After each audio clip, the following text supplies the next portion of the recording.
We've got new details this morning on the dramatic rescue of 16-year-old Hannah Anderson, the missing California teen found in the backcountry of Idaho over the weekend. Her alleged abductor shot and killed by the FBI. NBC's Joe Fryer is in Boise for us this morning. Joe, good morning to you. Good morning, Savannah. Hannah Anderson now beginning the process of reuniting with her family, thanks in part to a group of observant horseback riders who shifted the focus here to Idaho. Deep inside Idaho's harsh wilderness, 4 veterans of the outdoors knew something just wasn't right. Just a kind of a gut feeling, you know, like they didn't belong. Mark and Krista John and Mike and Mary Young were riding their horses through the backcountry Wednesday when on 2 occasions they stumbled upon 2 strangers from California. There was just like a square peg going into a round hole. They didn't fit. He might have been an outdoorsman in California, but he was not an outdoorsman in Idaho. What they didn't realize at the time was that they were talking to Hannah Anderson and James DiMaggio, the man suspected of murdering Hannah's mother and brother. These people did not want to talk to us whatsoever. It all made sense when they got home. And the Amber Alert was on the television, and I told my wife, I said, that is that girl we seen on the mountain. They called police, and by Friday, investigators found DiMaggio's heavily camouflaged car. An air search Saturday led FBI agents to a campsite deep in the mountainous terrain. It took 2.5 hours to hike to that spot. When they were able to surround the camp, they waited till the 2 were separate, ensuring Hannah's safety. Investigators aren't saying what transpired before DiMaggio was shot and killed. Hannah was reunited with her father Sunday. Welcome news to her grandmother. I'm excited for my son, who gets to have her at least. He lost his wife and my beautiful, handsome grandson.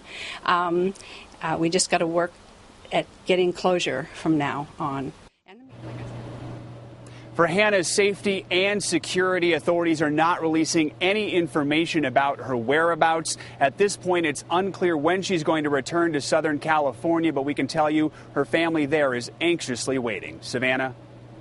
NBC's Joe Fryer in Boise, Idaho, thank you. Those 2 couples who encountered Hannah and were instrumental in her rescue are with us now. Mark and Krista John and Mike and Mary Young, good morning to all of you. Good morning. Good morning. Good morning. Mark, let me start with you. What were some of the red flags for you, if you could just kind of reel them off? Oh, it was the fact that they just was totally out of place when they was up there. They wasn't dressed for the occasion, and they just looked like they was scared. One of them was scared, and the other one was just blank. Didn't want to talk to nobody. And Mike, I know you That's quite unusual. Yes, indeed. And Mike, I know you tried to engage with them. And did you think that she looked under distress at all, Mike? Well, when I seen her, she had a fearful look in her eyes, and that put up a red flag for me. Krista, as I understand it, you in that moment felt there was something wrong. You even wanted to talk to Hannah, but there was concern that something terrible might happen if you tried to confront them right then and there. Can you tell me about that experience?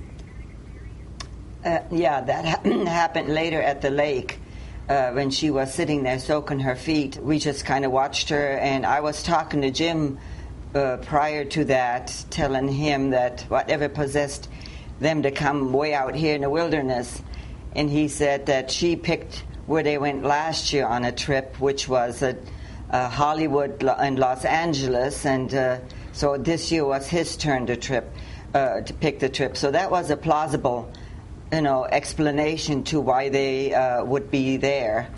Mary, what was your impression of Mr. DiMaggio? Did you think he was acting like her father or something else? What did you think that relationship was? Well, when we passed them the first time, he had his arm around her waist and was kind of holding her close. I felt that he was doing that to try and protect her from the horses as they were going past on the trail. She did look a little frightened at the time. And finally, Mike, very quickly, the more I read about this area, how remote it is, the more astonishing it is that she was ever found. I mean, in your mind, what are the chances? Very, very small. I've spent a lot of time in the back country, and chances like that just don't happen. Well, Mark and Krista, John, Mike, Mary Young, thank you so much. I know you were very instrumental. We really appreciate it.